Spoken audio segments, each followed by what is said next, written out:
नमस्कार, मैं एके यादव और आप देख रहे हैं नो कॉल इंडियंस।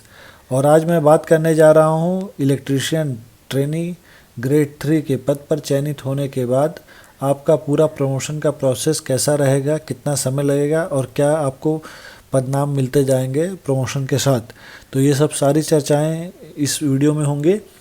और आपको साथ ही साथ ये भी बता दें कि ये पूरा जो प्रमोशन का प्रोसेस है ये सिर्फ एनसीएल के लिए नहीं है। ये कोल इंडिया की जो 8 सब्सिडरीज हैं इस यही पॉलिसी सभी में अपनाई जाती है, सभी के लिए ये कॉमन है। और मैं इस वीडियो में जो इलेक्ट्रिशियन के प्रमोशन की बात करने जा रहा हूँ ये अप्लीकेबल है सिर्फ और सिर्फ एक्सकेवेशन डिपार्टमेंट के लिए। ठीक है, ईएनएम का अपना अलग प्रमोशन चैनल होता है, उसकी कैडर स्कीम अलग होती है, तो उसका फिर कभी बात करेंगे। अभी हम बात करेंगे इस वीडियो में एक्सकेवेशन डिपार्टमेंट में कैसे प्रमोशन होता है। तो चलिए शुरू करते हैं। देखिए, ये कैडर स्कीम है ईपी इलेक्ट्रिशियन एक्सकेवेशन के लिए। ठीक है, यानी कि जो भी लोग इलेक्ट्रिशियन में रहेंगे एक्सकेवेशन में उनके लिए पूरा प्रमोशन कैसे होगा इसमें पूरी बात दिखाई गई है। तो इसमें देखेंगे स्टार्टिंग जो पद शुरुआत होता है, पहला है ईपी इलेक्ट्रिशियन मजदूर, दूसरा ईपी इलेक्ट्रिशियन हेल्पर, तीसरा ईपी इलेक्ट्रिशियन और ग्रेड इसके सामने तीसरे के सामने लिखा हुआ है एक्सकेवेशन कैटेगरी डी। तो आपको बता दें कि आपके एडवर्टीजमेंट में पहले ये लिखा हुआ है कि आप इलेक्ट्रिशियन कैटेगरी 3 ट्रेनी के रूप में ज्वाइन करेंगे सिलेक्शन के बाद। उसके 1 साल के बाद आप एक्सकेवेशन कैटेगरी डी इलेक्ट्रिशियन कहलाएंगे। ठीक है, तो यहाँ तक तो आपका नॉर्मल प्रोसेस है, 1 साल में आप पहुँच जाएंगे।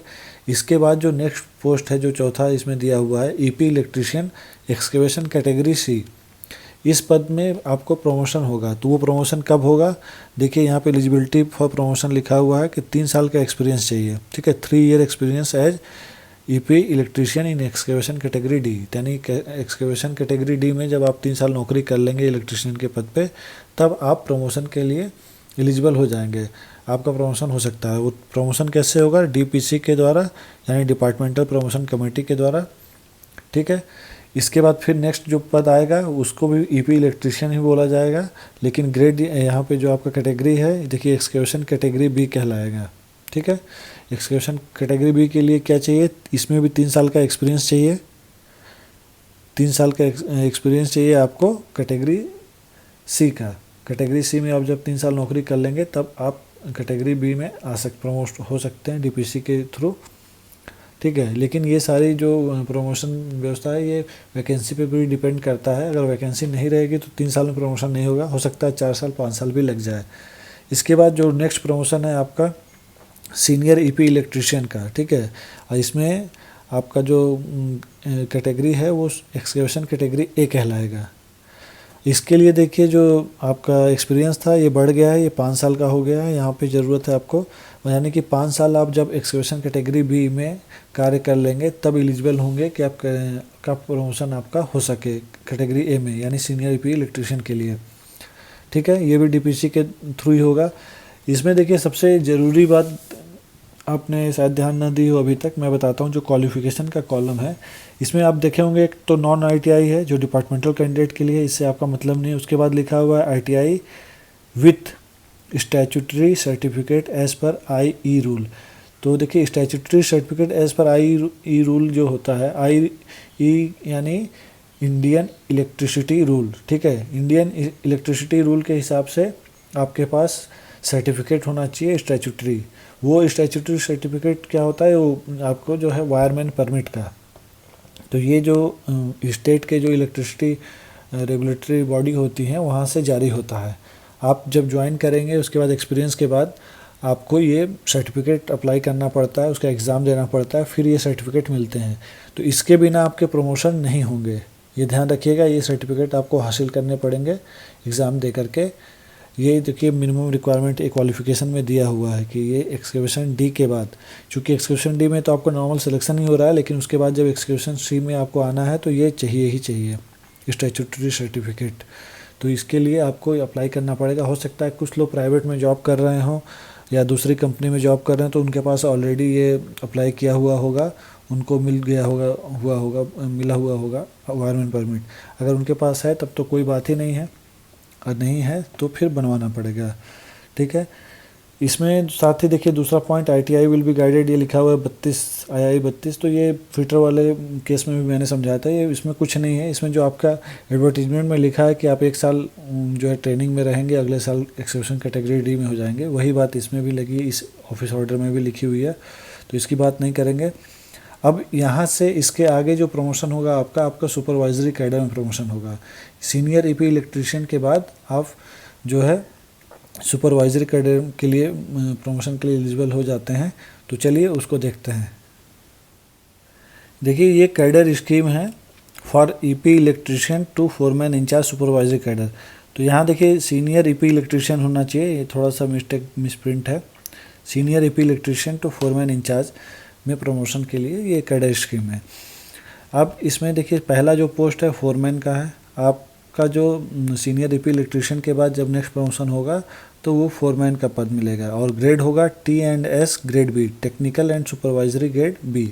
ठीक है, इसके लिए क्वालिफ़िकेशन क्या है कि आपके पास 10th है होना चाहिए, ठीक है, और ये ITI होना चाहिए, ठीक है। उसके बाद देखिए electrical supervisory certificate of competency as per position of IE rules without mining part. तो ये देखिए ये एक सर्टिफिकेट, अब वायरमेंट परमिट तक तो ठीक था। जब आपको सुपरवाइजरी ग्रेड में इलेक्ट्रीशियन के केस में आना है तो आपको फिर से इंडियन इलेक्ट्रिसिटी के रूल के हिसाब से जो भी स्टेट इलेक्ट्रिसिटी अथॉरिटी रहती हैं वहाँ से सुपरवाइजरी सर्टिफिकेट बनवाना पड़ेगा, ठीक है। वो फिर से वही प्रोसेस होगा, आपको एग्ज़ाम अप्लाई करना पड़ेगा, एग्ज़ाम देना पड़ेगा, और उसके बाद आपको सर्टिफिकेट मिलता है। तो अगर आपके पास वो सर्टिफिकेट रहेगा तभी आपका प्रमोशन होगा फोरमैन ग्रेड में, ठीक है। और इसमें देखिए लिखा हुआ एक पॉइंट कि विदाउट माइनिंग पार्ट। तो विदाउट माइनिंग पार्ट एक होता है विद माइनिंग पार्ट। तो अगर आपके पास विद माइनिंग पार्ट है तो वो ज़्यादा अच्छा है। कभी कभी विद माइनिंग पार्ट को ज़्यादा प्रेफरेंस दिया जाता है, उनका प्रमोशन जल्दी हो जाता है, ठीक है। तो यहाँ नॉर्मल के केस में आप ये मान के चलिए कि विदाउट पार्ट है तो भी आपका प्रमोशन होगा। इसके बाद आते हैं कि कितना साल का एक्सपीरियंस चाहिए सीनियर EP इलेक्ट्रीशियन में। तब तो देखिए यहाँ पे लिखा हुआ 6 साल का एक्सपीरियंस। 6 साल आप सीनियर EP इलेक्ट्रीशियन में हो जाएंगे, उसके बाद आप फोरमैन बन सकते हैं। आपके पास अगर ये ITI तो आपके पास रहेगा ही, आप स्टार्टिंग से ज्वाइन किए हैं तो, ठीक है।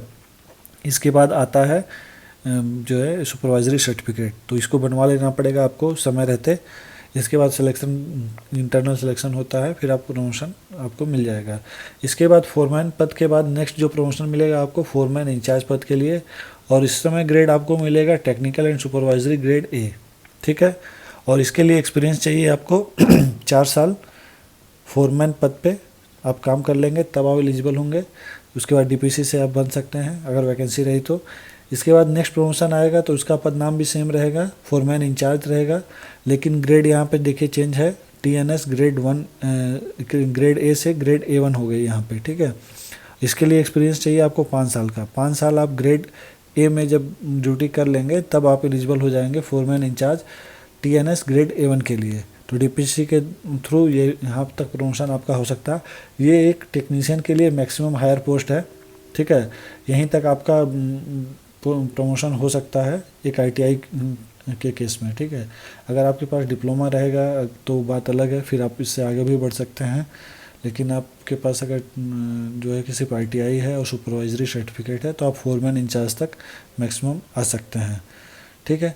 तो ये पूरा प्रोसेस था जो है कि आपके फिटर ग्रेड 3 ट्रेनी से लेकर के foreman in charge TNS grade A1 तक का, ठीक है। इसी तरह से आपका प्रमोशन होगा। ये पदनाम मिलेंगे जो ऑलरेडी इस दोनों शीट में दिए हुए थे। उम्मीद है आपको ये समझ में आया होगा। मेरी तरफ से इस वीडियो में बस इतना ही। अगर आपको अभी भी कुछ पूछना है, कुछ जानना है तो आप कमेंट बॉक्स में लिख सकते हैं, मैं कोशिश करूँगा ज़रूर उत्तर देने की।